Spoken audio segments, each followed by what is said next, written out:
probably wasn't the best idea to rewatch Lord of the Rings right before this, yeah.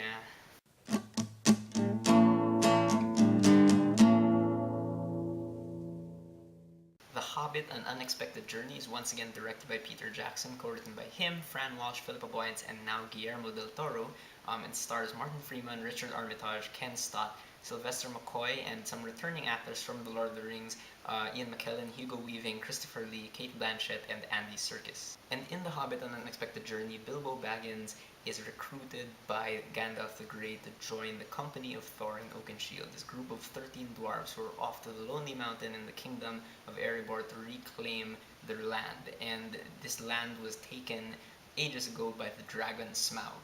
In case you didn't know, the Hobbit trilogy is a prequel to the Lord of the Rings trilogy, but I would like to point out that the Hobbit movies aren't just an adaptation of the Hobbit book. It also adapts lots of stuff from the appendices of The Return of the King. So just know that it's not going to be super accurate to the novel. And I'll admit that I actually really like the Hobbit movies just for the fact that I love Peter Jackson's vision of Middle Earth, and I just like the nostalgia of being in this world again. But I will recognize that these Hobbit movies are, pretty flawed. Just An Unexpected Journey. It's still visually very impressive and it has good acting in it, but it's just not a very satisfying movie, individually speaking. It's not very involving, I think. Now, of course, I wish they didn't use as much green screen and CGI as they did, but I really can't, use that as a valid critique, I think, against this movie, because that's just me comparing this movie to The Lord of the Rings. If I really want to critique this movie based on its own terms, I will admit that the visual effects are well done. Like the opening sequence for Smaug just attacks Dale and attacks Erebor, and everything that happens like in the Goblin Caves and stuff. There's lots of attention to detail there, and it looks really, really good. And I really like the creature designs also, like how the trolls look, or how the goblins, the orcs, and the wargs look, because they look very different from how they looked in The Lord of the Rings. And I kind of get that this is happening in a time where Middle Earth isn't that like drowning in evil just yet. So obviously it'll look a bit different, look a bit, less scary, more kid-friendly, I guess. Again, of course, I wish that, Azog the Defiler, the Pale Orc, was actually a human being in makeup. But, as a CGI creation, he does look good. And who looks fantastic in this movie is Gollum. Like, they made Gollum look, again, even better. I remember he walked into the screen and I was thinking, that looks real. Like, they made Gollum look like a real thing. But of course, whenever they use makeup in this movie, it looks great. The makeup on the dwarves makes them look like dwarves, I guess. The makeup on Ian Holm at the beginning of this movie is really, really good, because they actually make him look younger. And really great job also at making the dwarves and Bilbo smaller when they're in a scene with like human-sized people. But of course, the best shots in this movie are still the ones that use actual sets and scenery. I really wish they used more of that, but like it still all looks really good. Now, Howard Shore's music doesn't really have quite as much presence in this movie as it did before, but again, I can't use that as a valid critique. That's me comparing again. And, it doesn't mean that the score here is bad, because it's still great. I mean, we get to hear like this new dwarvish theme, which really sounds like it fits with the dwarves, and especially like the Song of the Lonely Mountain. I really, really like that, because I think it says so much about dwarvish culture, just in the way it sounds and the lyrics and stuff. And it says more about dwarves than the other things in the movie, like the actual dwarves and the story and stuff. Now, one of the biggest complaints I've heard about this movie is that it's really slow, and it is a slow movie.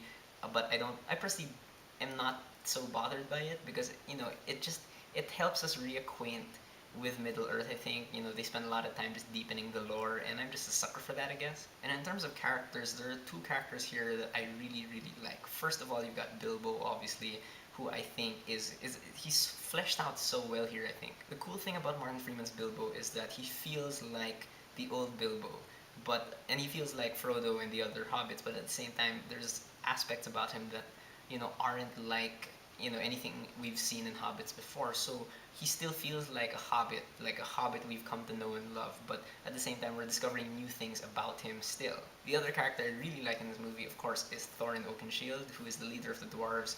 He's really mysterious in this movie. I just realized that in this movie, at least, you don't really get to know that much about him, but he's mostly fleshed out through what others say, and I really like that, because it keeps his mystique.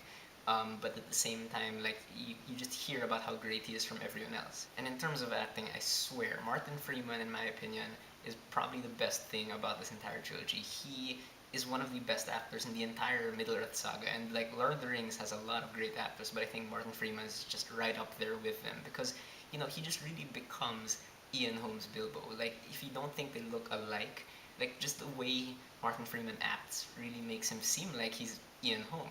Just through his twitches and the way he walks and stuff, it's fantastic, and the way he's able to balance, his fear and his inner strength and his courage with like this really consistent humor throughout the movie.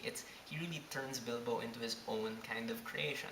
Richard Armitage, who plays Thorin, doesn't really get too much to work with yet in this movie, but he's very imposing, and that's something new I think we haven't really seen from a dwarf, because I'm used to, just Gimli being the dwarf and he's just kind of funny and stuff, but here Thorin is like real serious business, and I really, really like that. He has this kind of hardened melancholy about him, so throughout the movie you don't really know whether he's confident that they'll get the Erebor or not. He's really just kind of beaten down, but at the same time he knows he has to go there because that's like his destiny. That's really what he has to do. The only other dwarf I think people will remember from this movie is Balin, played by Ken Stott, and he's immediately very likable. He comes off as very wise. He's like the closest thing to a Sam in this movie, although I wouldn't really like directly compare him to Samwise Gamgee. Ian McKellen, even if he almost reportedly quit acting because of this movie, he seems to have a lot of fun as Gandalf the Grey, who is really like the more fun version compared to Gandalf the White. And Andy Serkis again completely steals the show as Gollum. He has a lot of fun. Also, he's able to do like stuff that's not so psychologically, imposing. And his whole riddles in the dark sequence is fantastic. It's the best part of the movie.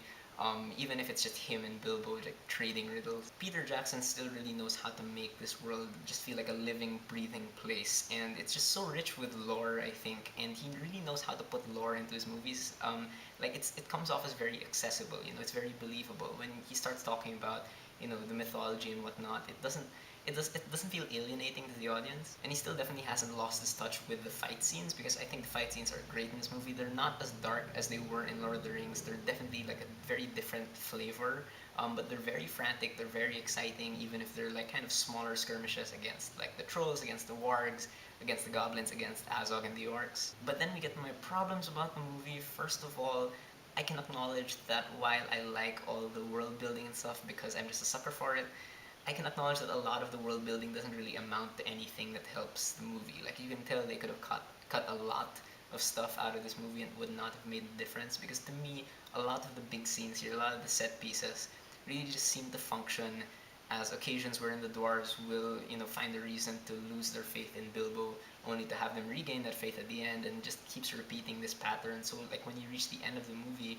you don't feel very fulfilled, because like it doesn't really feel like a major development happened. It just feels like the same little development happened over and over again. And if you're gonna argue that, oh, it's just like that because it's a part one, then why did they have to split it up into three if the first part wasn't gonna be very fulfilling in the first place? My biggest problem with the movie though is that the other characters really have nothing to do with them at all. We only get to know 2 dwarves out of the 13, and that's a big problem, I think, because it makes it hard for us to care about them when they're in danger. It also makes it hard to care about their quest going to Erebor. We don't really, find a reason to root for them to get to Erebor. We really don't know anything about these dwarves. And if you're gonna argue once again that it's hard to characterize 13 different dwarves plus Gandalf and Bilbo and stuff, this movie is almost 3 hours long, and lots of other movies are able to flesh out as many characters in less time.